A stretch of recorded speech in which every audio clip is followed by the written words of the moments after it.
Good morning student. निर्देशांक geometry के part 14 video में सफलता की शुभकामनाओं के साथ आपका स्वागत है। एक्सरसाइज 7.2 का ये रहा आपका 21वां प्रश्न। सिद्ध करें कि बिंदुएं 3,2, 6,3, 7,6 और 4,5 एक समानांतर चतुर्भुज के शीर्ष हैं। क्या यह एक आयत है? तो यहाँ हम एक सबसे पहले समानांतर चतुर्भुज बनाते हैं जिसके आमने सामने की भुजा बराबर होता है। समानांतर चतुर्भुज में ये भुजा और ये भुजा बराबर, यानी लंबाई बराबर, तो चौड़ाई बराबर। ये चौड़ाई हो गया, ए बी चौड़ाई, सी डी चौड़ाई, ये दोनों आपस में बराबर होते हैं। और यहाँ लंबाई ए डी और बी सी एक दूसरे के आमने सामने की भुजा बराबर होता है समानांतर चतुर्भुज में। जबकि इसके विकर्ण बराबर नहीं होते हैं। यहाँ से हम मान लिया एक बी डी विकर्ण खींचा और यहाँ से ए सी एक विकर्ण खींचा। ये आमने सामने विकर्ण जो है इक्वल नहीं होते हैं, बराबर नहीं होते हैं। इस आधार पर हम इसे एक सिद्ध करेंगे कि ये समांतर चतुर्भुज है, इनके शीर्ष हैं या नहीं है।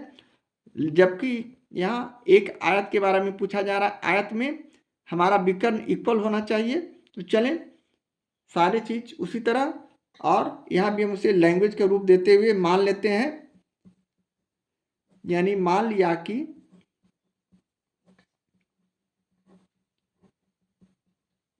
ए बी सी डी एक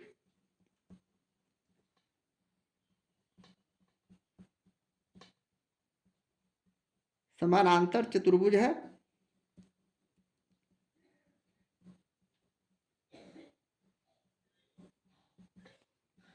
जिसके विकर्ण ए सी और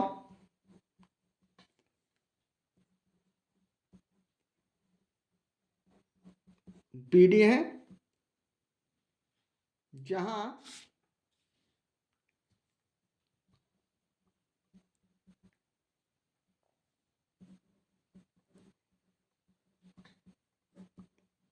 बिंदु के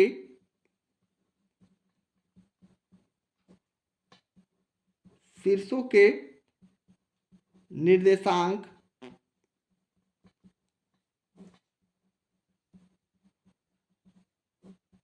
क्रमशः, यानी ए नियामक 3,2, बी नियामक 6,3, सी नियामक 7,6 और डी नियामक 4,5 है। अब यहां से हम लोग दूरी सूत्र से बारी बारी से चार भुजा को इक्वल लाएंगे, यानी ए बी बराबर बी सी बराबर सी डी बराबर ए डी। तो यहाँ हम सबसे पहले क्योंकि दूरी सूत्र से ए बी निकालते हैं, यानी ए और बी के नियामक पर हम यहाँ ध्यान देंगे और सूत्र लगाएंगे x1 minus x2 plus y1 minus y2 का अंडर रूट। तो यहाँ x1 हो गया ए और बी में 3 और 6, 3 माइनस 6 का होल स्क्वायर, प्लस उसी तरह y1 माइनस y2 यानी 2 माइनस 3 का होल स्क्वायर। और अगले स्टेप में हम पुनः इसे आगे बढ़ाते हैं और इसे अंडर रूट करते हुए 3 में माइनस 6 चला गया, -3 का होल स्क्वायर, प्लस 2 में -3 चला गया तो -1 का होल स्क्वायर, इक्वल टू यहाँ ये 9 हो गए और यहाँ ये 1 हो गए, यानी √10 हमारा ए बी का दूरी हो गया। इसी तरह बी सी निकालते हैं, यानी बी और सी के नियामक को हम यहाँ ध्यान से देखते हुए x1 यहाँ 6, x2 यहाँ 7, यानी 6 माइनस 7 का होल स्क्वायर, प्लस उसी तरह b में y1 3 है, y2 6 है, यानी 3 माइनस 6 का whole square, equal to under root करते हुए 6 में -7 चला गया, -1 का होल स्क्वायर, प्लस उसी तरह 3 माइनस 6 यानी 3 का होल स्क्वायर इक्वल टू पुनः हम इसे 1 और इसे 9 देखते हुए अंडर रूट करते हैं और यह भी ये √10 है, सॉरी ये √10। इस तरह ए बी भी √10 आ चुका है और बी सी भी √10 आ चुका है, यानी ए बी और बी सी भुजा हमारा इक्वल है। तो इसी आधार पर अब हम पुनः सी डी भुजा को भी चेक करते हैं, यानी सी और डी के नियामक को हम ध्यान से देखेंगे, यानी 7 - 4 x1 यहाँ 7 x2 यहाँ 4 है, 7 - 4 का होल स्क्वायर प्लस उसी तरह 6 - 5 यहाँ 6/1 और 5/2 है, और इसे भी होल स्क्वायर करते हुए 7 में 4 चला गया तो 3 का होल स्क्वायर, 6 में 5 चला गया तो 1 का होल स्क्वायर, और यह भी हमारा 9 + 1 आ चुका है, यानी यह भी √10 हो चुका है। इस तरह सी डी निकालने के बाद अब हम लोग डी बी, सी डी निकल गया तो हमारा ए डी निकलेगा।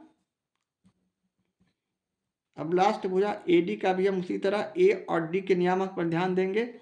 ए का यहाँ x1 और डी का यहाँ 4x2 हो गया, यानी 3 - 4 का होल स्क्वायर प्लस उसी तरह ए और डी में x1 2, x2 2 और y2 यहाँ 5 है, यानी 2 - 5 का होल स्क्वायर करेंगे, और इसे भी हम उसी तरह 3 - 4 यानी -1 का होल स्क्वायर लिखते हुए प्लस 2 - 5 यानी -3 का होल स्क्वायर, यहाँ 1 + 9 लिखते हुए इसे भी हम √10 प्राप्त कर चुके हैं।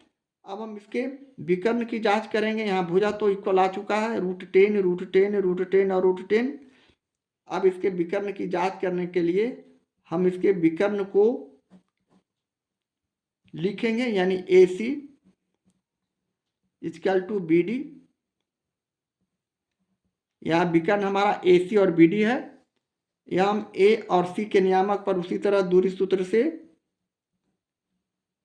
हम मान रखेंगे, यानी A और C।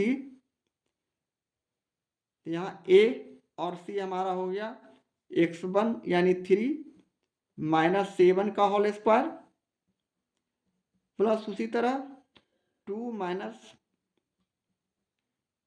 6 का होल स्क्वायर इक्वल टू उसी तरह बी डी के नियामक पर हम ध्यान देते हुए दूरी सूत्र का इस्तेमाल करेंगे, यानी B हो गया 6x1 और D में x2 4 यानी 6 - 4 का होल स्क्वायर प्लस उसी तरह B और D में y1 यहाँ 3 और y2 यहाँ 5 है, यानी 4 - 5 का होल स्क्वायर। अब इसे अगले स्टेप में पुनः हम 3 में -7 गया तो -4 का होल स्क्वायर प्लस उसी तरह 2 - 6 यानी -4 का होल स्क्वायर। इसी तरह राइट हैंड साइड में 6 में -4 चला गया तो ये हो गया 2 का होल स्क्वायर प्लस 4 - 1 यानी यहाँ -1 का होल स्क्वायर, और इसे अंडर रूट करते हैं। यहाँ हमारा गलती हुआ, यहाँ 3 है, इसके लिए क्षमा चाहता हूँ। यह 3 है, यहाँ 3 - 5 यहाँ -2 हो जाएंगे। अब हम अगले स्टेप पे सही दिशा की ओर चल रहे हैं, यानी 4 चौक 16 प्लस यहाँ भी 4 चौक 16, यहाँ 2 दूनी 4 और प्लस यहाँ भी 2 दूनी 4। इस प्रकार ये 16 और 16 जोड़ देंगे तो 32 हो जाएंगे, यानी √32, और यहाँ हम इसे √8 लिख सकते हैं। इस तरह 32 का हम ज़्यादा फैक्टर करेंगे तो 4√2, और इसे हम 2√2 लिखते हैं। इस तरह हम यहाँ देखते हैं left hand side is not equal to right hand side, यानी हमारा विकर्ण बराबर नहीं है, जो एक समानांतर चतुर्भुज होने की संभावना बना रही है। तो हम यहाँ लिख सकते हैं, इसलिए AC is not equal to BD। अतः इस आधार पर भुजा भी बराबर है, यानी ABCD एक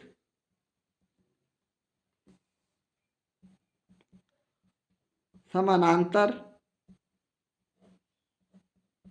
चतुर्भुज है, किंतु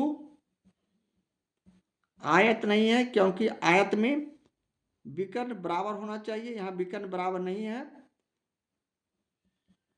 आयत नहीं है, और यही हमें साबित करना था, प्रूव करना था। इस तरह हम प्रश्न 21 का सॉल्यूशन करते हैं। एक्सरसाइज 7.2 का ये रहा 22वां प्रश्न। सिद्ध करें कि बिंदुएं 6,8, 3,7, -2, -2, 1, -1 एक समानांतर चतुर्भुज के शीर्ष हैं। यहाँ हमने उसी तरह एक समानांतर चतुर्भुज बनाया जो कि ABCD के बिंदुओं से बना हुआ है। यहाँ आमने सामने के भुजा समानांतर चतुर्भुज में इक्वल होता है, यानी लंबाई आमने सामने का बराबर, चौड़ाई भी बराबर, किंतु विकर्ण बराबर नहीं होना चाहिए, यानी AC बराबर BD नहीं होना चाहिए। तो चलें, इसे भी हम उसी तरह पिछले प्रश्न की तरह, जिस तरह हमने प्रश्न 21 का सॉल्यूशन किया था, उसी आधार पर इसे भी बनाएंगे। यानी हम अपने लैंग्वेज में इसे लैंग्वेज का रूप देते हुए मान लिया कि ABCD एक समानांतर चतुर्भुज है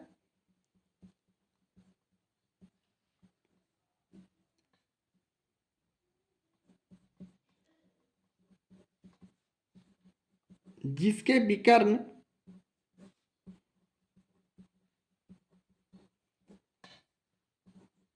AC और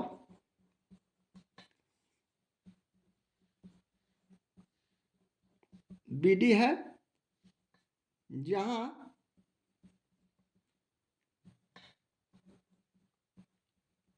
सारे बिंदु का नियामक लिखेंगे, यानी A नियामक 6,8, B नियामक उसी तरह 3, 7,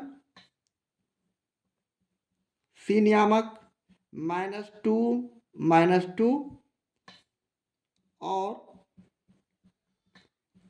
D नियामक 1, -1 है, जहां विकर्ण हमें AC बराबर is not equal to BD होना चाहिए समानांतर चतुर्भुज होने के लिए। तो अब हम यहाँ से दूरी सूत्र से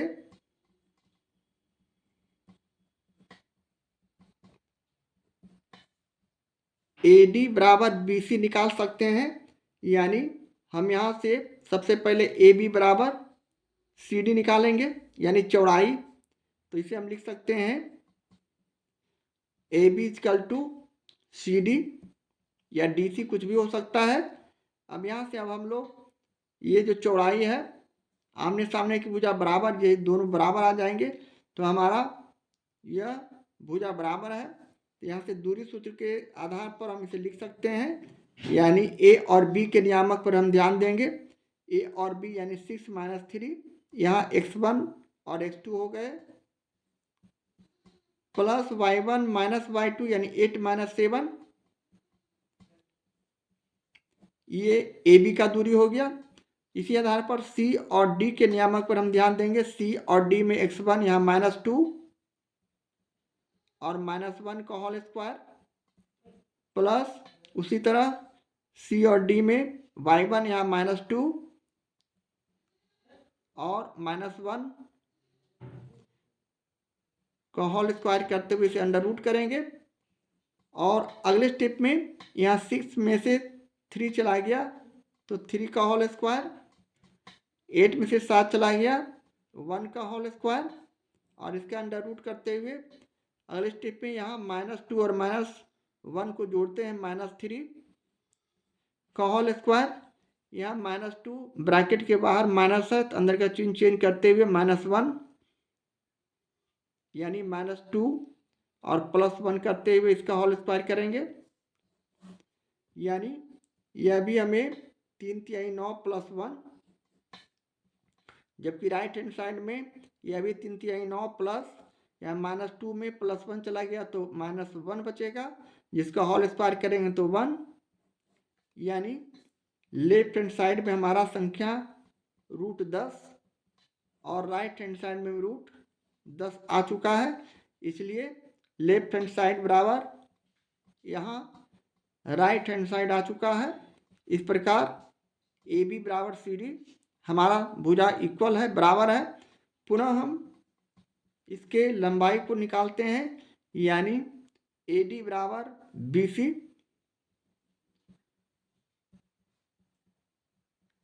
यहाँ भी हम उसी तरह दूरी सूत्र से A और D के नियामक पर ध्यान देते हुए हम यहाँ 6 - 1 करेंगे का होल स्क्वायर प्लस 8 -2 का होल स्क्वायर, ये हो गया A और D के नियामक से x1 - x2 और y1 - y2। इसी तरह B और C के नियामक पर हम B और C का नियामक 3 में x1 है, अब -2 x2 है। इसी तरह प्लस y1 यहाँ B और C में 7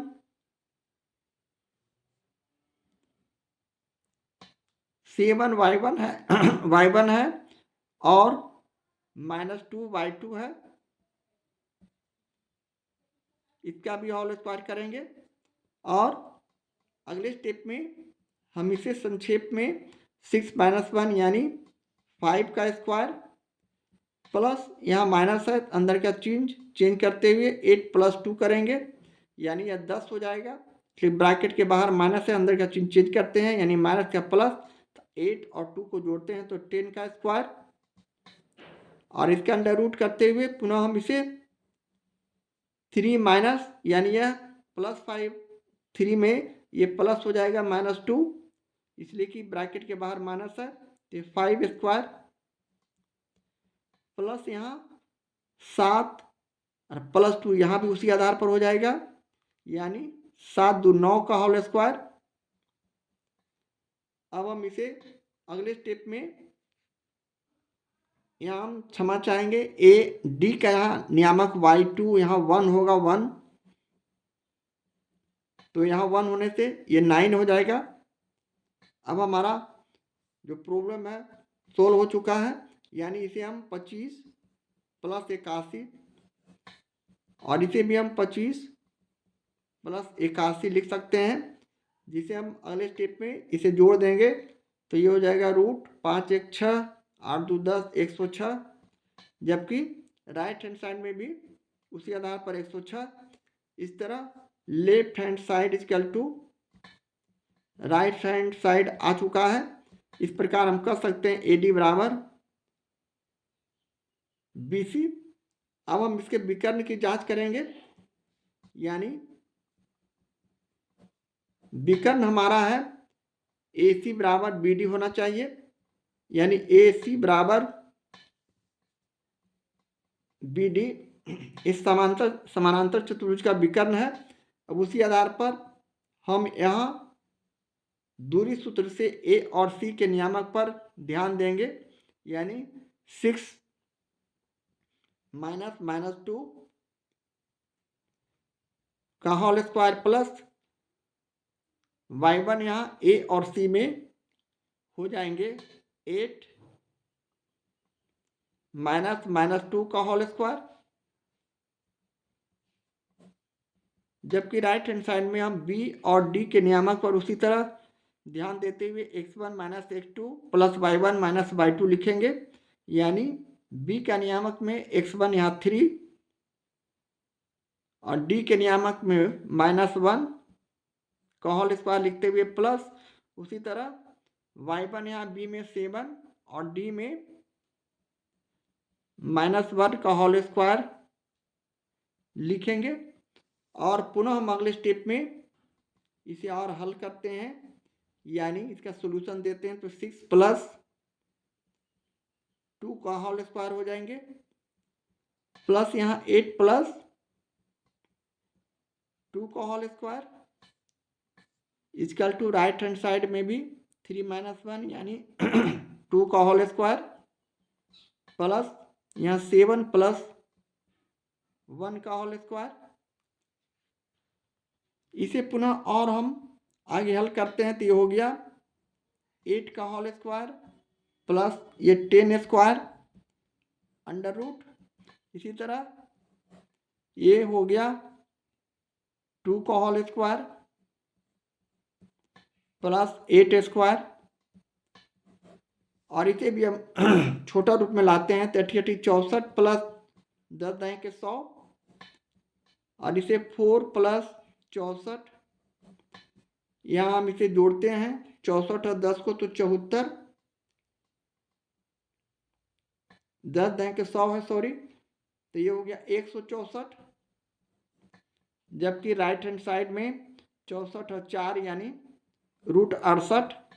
इस तरह इस आधार पर हम कह सकते हैं left hand side equal to is not equal to right hand side, equal नहीं है, यानी हमारा विकर्ण यहाँ इक्वल नहीं है, जो इस बात को साबित करता है यह एक समानांतर चतुर्भुज है। अतः हम इस आधार पर लिख सकते हैं, अतः ABCD एक समानांतर चतुर्भुज के